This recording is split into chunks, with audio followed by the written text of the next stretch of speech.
বাবাই আজকে আমার বাবাই আমার জন্য জুস বানাচ্ছে, লেবুর জুস।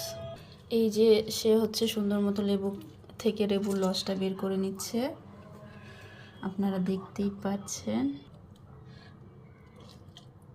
আমি তাকে বললাম আমাকে দাও, আমি তোমাকে একটু হেল্প করে দিচ্ছি, পরে সে আমাকে দিল। অনেক ভাবলাম যে আমি একটু ওকে হেল্প করে দেই, ওর তো ছোট ছোট হাত, ছোট ছোট হাতে ওর করতে একটু কষ্ট হচ্ছে। এরপরে এই যে লেবুর রসে সে পরিমাণ মতো পানি দিয়ে দিল, সে তার পরিমাণ মতো পানি দিল, সে পরিমাণ মতো চিনি দিয়ে দিল 2 চামচ।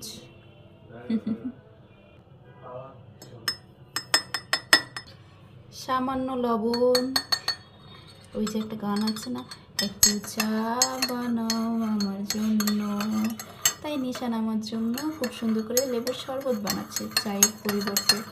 তো আপনারাও এভাবে সুন্দর করে লেবুর শরবত বানিয়ে খেতে পারেন, এটা গরমে অনেক উপকার, লেবুর রস খাওয়া, লেবুর শরবত খাওয়া, তাই আপনারাও খাবেন। সাথে আবার সাবস্ক্রাইব করে দিও, লাইক করে দিও, কমেন্ট করে দিও। Thank you. পরবর্তী দেখা হচ্ছে তোমাদের কাছে।